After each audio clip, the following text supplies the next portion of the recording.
Vlog કેમ નહીં આવતો? વ્લોગ કેમ નહીં આવતા તમારા? સાગરભાઈ વ્લોગ કેમ નહીં આવતા? રીલ આવવા દો, વ્લોગ બંધ ને હવે.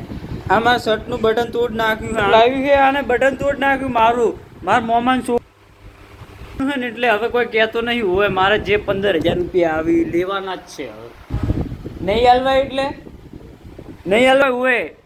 મારા મમ્મીને ભાગની જમીન અમે લીધી કોઈ હે તો બે ભાઈઓ ખરાબ બપોરના રવડીને પાસ આવી ગયા હતા ઘરે ને મોમે પૂંખવાનું ખેતર ચાલુ કરી નાખ્યું તો ખાતર થઈ અને પછી મારી નાખી હતી એને સીધા લીટાવાળી કલટી. બાકી લીટરો દોઢો જાય તો પૈસા પાસા હોય. તો બાજુમાં શેઠા પાડોશમાં અમારે એક માસી રહી હીરે કે બટી ચા પોણી કરવા આવજે એટલે પોણો આવી ગયો તો ચા પોણી કરવા સારું હીરે કે બેઠા બે થોડી વાર કે હું થોડા ઢોરો ધોઈ નાખું તાજે તાજા દૂધની ચા પી નાખું. હાથમાં ચા આવે એની પહેલા તો 3-4 માસીનું વહેલણ આવી ગયા હતા ને હારે તો બેલ બુદ્ધિ છે તો તમે ઓળખતા જ હશે ને હારે હોમે બેઠા હીરાય નારાયણ સ્વામી એના મોટા ભાઈ છે. મોમાના ઘરે મહેમાન વધી જવાના લીધે અમને બે ભાઈબંધોને બેહાડી નાખ્યા હતા પેડા લુખવા હારું સમારવા હારું પછી નારી નાખ્યો તો અમે અલટોડીને છે અને હારાઈ જે ગાડીની આગળની સીટે બેઠા છે હીરાઈ ગાડીના હવા દે કોકની ગાડીની ચાવી મળી નહીં કે સેલ માર્યો નહીં હારી ઈયાની કટેવ કદી જવાની. તો મમાએ બધા માસીણા લાઈન સર ખાવા હારું બેહાડી નાખ્યા હતા બધાને હાલ દીધી હતી એક થાળી પણ હોમે બેઠા હતા હીરાઈ તો એને વેવાઈના ઘરે આવેલા મોટા ભાઈ એટલે ઈયાને હાલ દીધી સ્માઈલ ને હારે અમારો માસીણ તો અખવાદા જેવો થયેલો છે ચમ કે હાથી ખાય ઘણું ને હગે ઘણું તો અમારા કાકા કમસીને કહેવત છે. મારે મોહાળી ખાવા પોણાને બાળો આવા મોમાં જે મળશે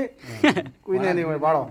બેગી પેન્ટ ને ડાઉન શોલ્ડર શર્ટ સ્લાઇડર સંપલ ને પછી લાગે છે મસ્તાની ગેંગનો મેમ્બર. ટીકડી ટાયર ભમરો એન્જિન વાળી અલ્ટોડી મારી નાખો તો અમે સેલ ને અમે 3 જણાને એકલી જતા રખડવા હારું હારે છે. અમારે કાળું ભાવ એને ઓળખતા હોય તો લાઈક ના કરતા વિડીયોને લાઈક કરજો પાછા હોય તો અમને તો બીજા દાડે જો ફરવા લાયક સ્થળ ના મળ્યું એટલે અમે તો ફેરથી થરાદ પહોંચી જતા પછી પહોંચી જતા ટેમાં ધરણીધરના મંદિરે. મનમાં તો અમે થઈ જ ગયું હતું કે હવે અમે જિંદગીમાં ડાઉનફોલ ચાલુ છે એટલે થોડા ઘણા તો ભગવાનના દર્શન કરી લેવા હાર જ છે એટલે ફેરથી મારા કાળિયા ઠાકરના દર્શન કરી નાખે પછી ઈયાના લઈ લીધા હતા આશીર્વાદ આપણે અને પછી આવી જતા ઢેમણ નાગના મંદિર અને એ હેલણે આઈને લઈ દીધા હતા બાપુના આશીર્વાદ દર્શન. કીધું એ મારા નાથ હવે તો 10,000 ફોલોવર કરી આલો પૂરા. હોકડી ગળીઓમાંથી હેડતા હેડતા આવી જતા તળાવની પરાન અને ખરેખર બાપુ જે હોયથી નજારો જોવાની મજા છે ને એવી તો ચોયથી એ મજા નહીં. અમે જે મદનિયું બેઠું હીર્યું કે હું આ સુધી ટેમાં આવેલો જ નહીં કે આજ પહેલી વાર આવ્યો કીધું લે બટી જોઈ લે અને બધાને વિડીયો કોલ કરીને એમ કે હું તો દ્વારકા આવી ગયો. ગાડીને સેલ મારી નાખો તો થોડામાં મળ્યા હતા નેશનલ હાઈવે ઉપર ને હવે જો બીજી ઠકાણે જવાનું છે ને હીરે હું આવતા બ્લોગમાં કહીશ ને હવે આપણું કમબેક થવાનું જ છે હો યાર ફાઇનલી જય દ્વારકાથી. આ તો હમણાંથી તબિયત ખરાબ હતી ને 2-4 સિઝનો આવી જતી ના કે તો હું વલોગ ના ઢગા કરી નાખો